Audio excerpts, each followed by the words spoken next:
Mr. Ranjandhar, Mr. Rajesh Gupta, Mr. Sumita sir, Ms. Bhanu Kumar, and obviously smiling Monica Bachchan.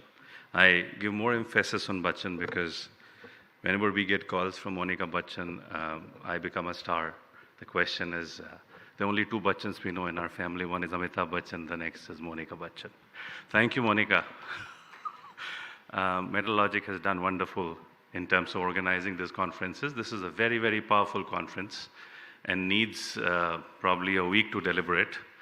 But nevertheless, whatever we can lay our hands on is better than nothing. The message that the kids sent across to us, the video that was just played, is not a fiction, it's a reality. And why I say so is, yes, the world is changing at a very fast pace. There is a lot of non-linear shift that is happening in the global economy. And over the next 15 minutes, I'd like to convey a very, very simple message. And that message is, future is now. Future is not 20 years down the line. The topic that we have today, Stronger Together, Steel, Mines and Logistics. A very, very apt topic. When I got to see the topic, I actually wondered that there has been a lot of wisdom behind this topic. These industries have been at the forefront of being at the receiving end as far as GHG's greenhouse emission gases is concerned, carbon footprint is concerned, X, Y, and Z. But I can assure you, this is where the future lies. This is the gold of the future.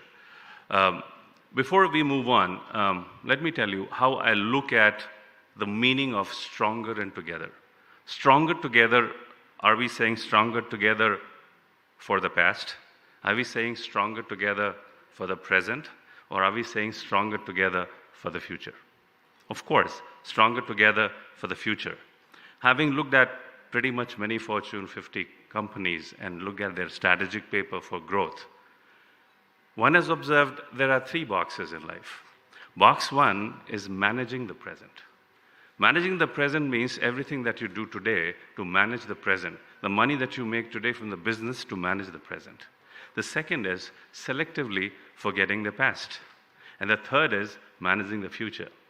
If I would throw a question at you and ask you, how many projects are you running to take you to where you want to be in 2050? What would be the answer? The future comes one day at a time. 2050 will come one day.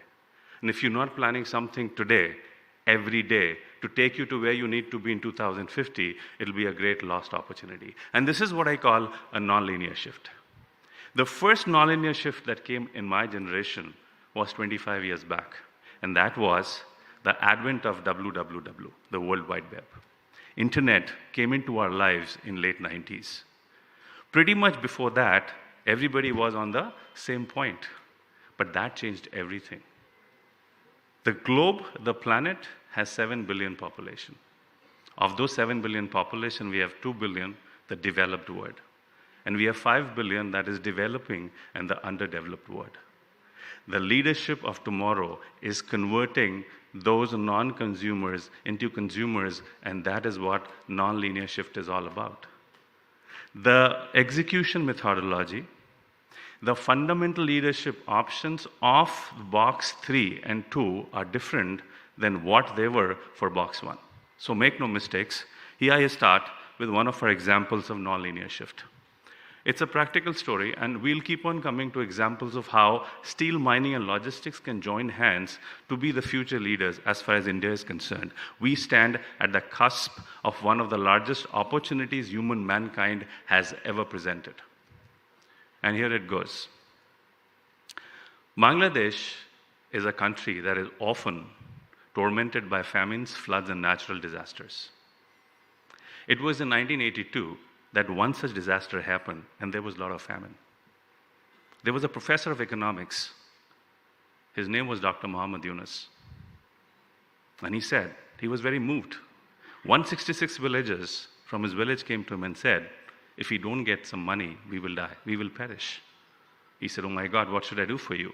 He got those 166 villages together and took them to the nearest commercial bank and said, to the banker, look, you are in the business of lending, aren't you? I've done a great service to you.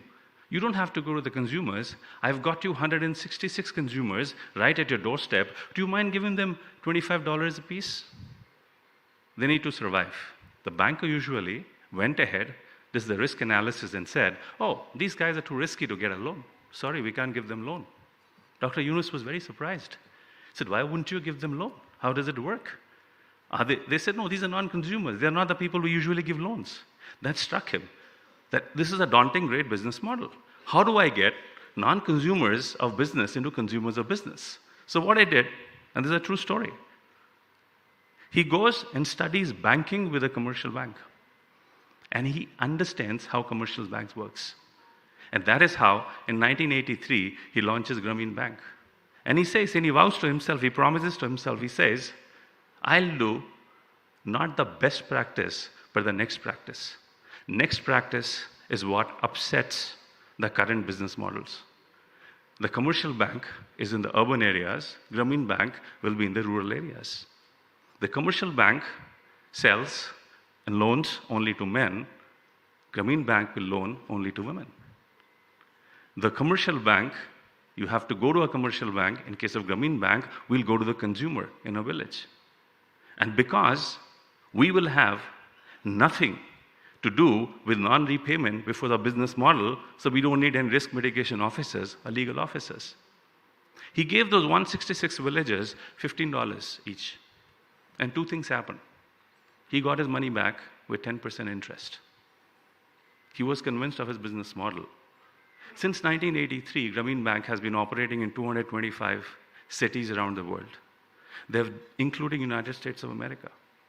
They have dispersed more than $200 billion loans in $15 increments. That's a whole lot of loans. They were even profitable during the Lehman crisis of 2008. I asked Dr. Yunus, what after that? This is a nonlinear shift. He said, yeah, I did a small project. This is the most profitable project for Grameen Bank. And what was that? He said, I went to the center of Dhaka and I caught 10 beggars. I said, look, you go and beg. This is not good. And beggars are probably the lowest of the lowest in the pyramid of the economic train. I took 10 beggars and I told them, look, you go to houses and you beg. Here is $15 each. Go to houses, buy some bread, buy some milk, buy some groceries, buy some flowers, buy some toys, and see and try to sell them. And if you can sell them, you come back to me, pay me my interest, I'll give you $25. He wanted to keep them into the system.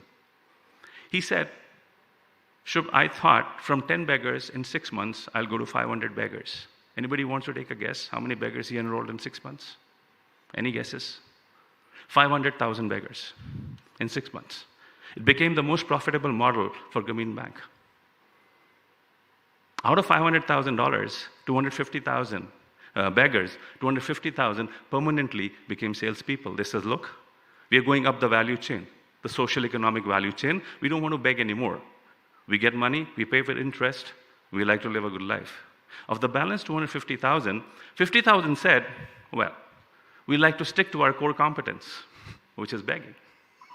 The selling is not my game. And the balance 200,000 said, well, we like to do both. Because some houses are good for begging and some houses are good for selling. I asked him, Dr. Muhammad Yunus, why would you do such things? Why would you go out of your way and risk your life and take on these business models? He said, because I have a dream. And I want all of you to have the same dream by the end of the day. He said, I have a dream to make a museum of poverty. So that when a kid is born and he asks what poverty is, we can take him to a museum and say, look, this was poverty. You have a dream too. You're standing on that dream. Dr. Muhammad Yunus, after 25 years, got a Nobel Prize for his work in 2006. We are in 2024. We have 25 years left. To what? To 2050. Why is 2050 such an important mark? It's Amrit Kal for India. And because you've signed on the dotted line. You've promised to the world, as the largest democracy, you will be net neutral by 2050. You have signed on the dotted line. Not that you're going to sign. And you cannot renegade from your promises because as a country, as a democracy, we keep our promises. We are very proud of our culture and our heritage. Now, once you've signed on the dotted line, what does that mean? It means there's a huge upset coming your way. We have roughly 1.4 billion cars today, of which 1% is EV, 99% are ICE. In India, that number is even lower. So are you trying to tell me in the next 25 years, you're going to change all ICE to EVs? Have you any idea what kind of mining capabilities that would require? The great mining companies venture out.